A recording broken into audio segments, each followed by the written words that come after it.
আসসালামু আলাইকুম, সবাই কেমন আছেন? আশা করি সবাই ভালো আছেন। আমি আজকে আবারও নতুন আরও একটি ব্লগ বানাতে যাচ্ছি। তো বন্ধুরা, চলুন সেই ব্লগটি শুরু করা যাক। ওকে, লেটস গো। আর সেই ব্লগটি হচ্ছে মিজান ভাইকে নিয়ে। মিজান ভাই একটা গরিবের হোটেল দিয়েছিলেন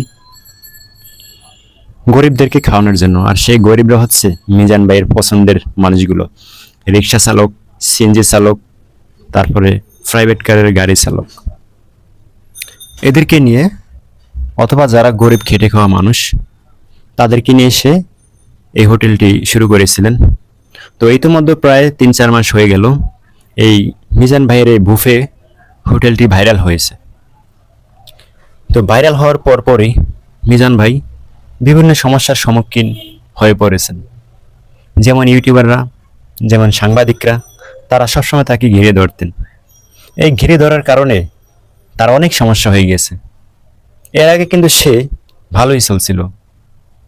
ভাইরাল হওয়ার আগে তার বুফে হোটেল, গরিবের বুফে হোটেল ভালোই চলছিল।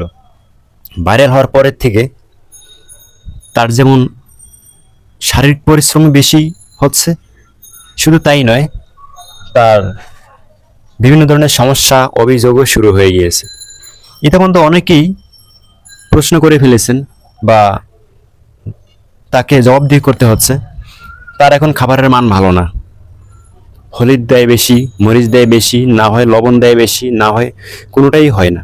এখন তার খাবারের মান রুচি বা মান গুণ অনেকটাই কমে গিয়েছে। তো ইতিমধ্যে এটা কি তার দোষ?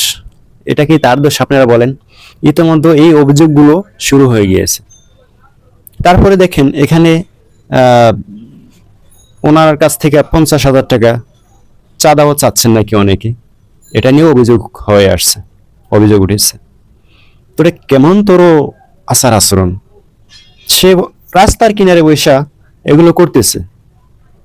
সে একটা হালাল পথ বেছে নিয়েছে, অল্প টাকায় বারবার লন বারবার খান, 14 বার লন 14 বার খান।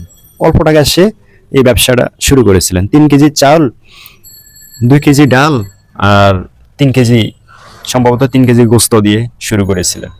তো এখন তার মাশাআল্লাহ অনেক অনেক চাহিদা, খাবার দাবারও ভালো চলতেছে।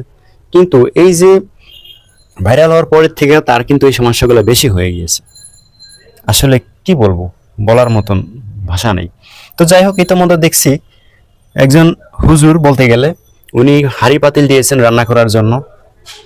তারপরে তার মাথায় যে একটা ক্যাপ আছে, কাপড়ের যে একটা ক্যাপ আছে, ওই ক্যাপটাও তাকে দিয়েছেন যাতে মাথার থেকে চুল চুল না পড়ে। যেহেতু সে রান্না করে, মাথার থেকে যাতে চুল না পড়ে ওইটা দিয়েছেন। যাক, এটা একটা ভালো একটা কাজ করেছে। ওই ভাইকে আমি আমার হৃদয় থেকে তাকে ধন্যবাদ জানাই, মন থেকে ধন্যবাদ জানাই এত সুন্দর একটা ভালো কাজ করার জন্য। তো দেখেন, রিসেন্টলি মনে হয় 2 দিন হবে বা 3 দিন হবে, তার পাশেই আরেকটি হোটেল শুরু হয়ে গিয়েছে। সেই হোটেলের নাম দিছে বসে বসে খান। ওইটা হচ্ছে 14 বার লন 14 বার খান, আর এটা হচ্ছে বসে বসে খান। মানে কি বলবো, একটা জিনিস হলো একজনের দেখা দেখে আরেকজনের শুরু করে দিয়েছে। তো যাই হোক, সবারই রিজিক, এটা বলার কিছু নাই। তারপরও মানে একটু লাগে আর কি। এটা মনে হচ্ছে যে একটা হিংসা কাজ করতেছে সামথিং, আমার কাছে এটা মনে হচ্ছে আর কি। তো যাই হোক, তার রিজিক তার কাছে, ওনার রিজিক ওনার কাছে, এটা আসলে বলা ঠিক না।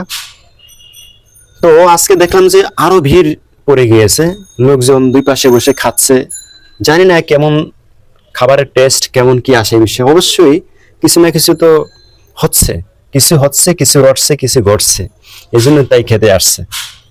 সবাই খাচ্ছে, ছেলে মেয়ে, বুড়ো বুড়ো, ধনী গরিব সবাই খাচ্ছে। তো কিছুদিন আগে শুনলাম এটা এখন আর গরিবের বুফে হোটেল না, এটা এখন হচ্ছে ধনীর বুফে হোটেল।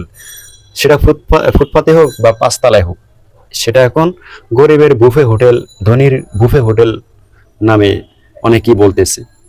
তো যাই হোক, আসলে কি বলবো, ভালো একটা কাজ করছেন দেশের জন্য, সমাজের জন্য। আর তার কাছ থেকে যে টাকা চাইলো, ঘুষ 50,000 টাকা, এটা কোন ব্যক্তি চাইলো? এটা আসলে ওনাকে চিহ্নিত করা উচিত। ওনাকে এটার জবাবদিহি করতে হবে, উনি কেন ঘুষ চাইলেন, চাঁদা চাইলেন। তো যাই হোক, আমার এই ভিডিওটি যদি আপনাদের কাছে ভালো লেগে থাকে, অবশ্যই আরেকটি কথা বলি, সেদিন এক আপু এখানে খাইতে এসেছিলেন। তো মিজান ভাই বলল যে আপনি খাইতে আসেন না, আপনি এখানে মজা নিতে আসছেন, ভিডিও করতে আসছেন, আপনি খাইতে আসেন না। মিজান ভাই তো আবার একটু মানে শিক্ষা কম, তো তাই উনি ভাইরাল বলতে পারে না, ভাইরাস। উনি বলে কি ভাইরাস, ভাইরাল বলতে পারে না, ভাইরাস। ভাইরাস না জানি কি, এটা আমি আসলে বুঝি না, জানিও না। তো আরেকটা জিনিস এখন মনে পড়তেছে, দেখেন মিজান ভাইকে দিয়ে অনেকে এখন ইনকাম করে নিচ্ছে, ইউটিউবে ফেসবুকে তার ভিউজ বাড়ায় নিচ্ছে, ডলার কামাচ্ছেন। কিন্তু মিজান ভাই এই এই পরিস্থিতিতে মিজান ভাই কিন্তু অনেকটাই মানে দুর্বল হয়ে গিয়েছেন, প্লাস ছিল তার যে একটা ছিল, এটা এখন অনেকটাই তার যে খাবার যেটা মান ছিল এটা অনেকটা কমে গিয়েছে। আমরা খাই আবার আমরাই বলি, আমরাই সেটা এই করি, রিভিউ দিই, ঠিক আছে। একটা সময় বলছি অনেক ভালো, অনেক টেস্ট, আর এখন বলতেছি তার খাবারের কোনো ইয়েই নেই, মানসম্মত খাবার হচ্ছে না। তো এটা কিন্তু আমাদের কারণেই হচ্ছিল, ঠিক আছে, এটা আমাদের কারণে হয়েছিল। তো যাই হোক, আমার এই ভিডিওটি যদি ভালো লেগে থাকে অবশ্যই লাইক কমেন্ট শেয়ার করবেন, এবং বেল ইউটিউব সাবস্ক্রাইব করে পাশে থাকবেন নতুন নতুন ভিডিও পাওয়ার জন্য। ধন্যবাদ সবাইকে এতক্ষণ সাথে থাকার জন্য। আসসালামু আলাইকুম, আল্লাহ হাফিজ।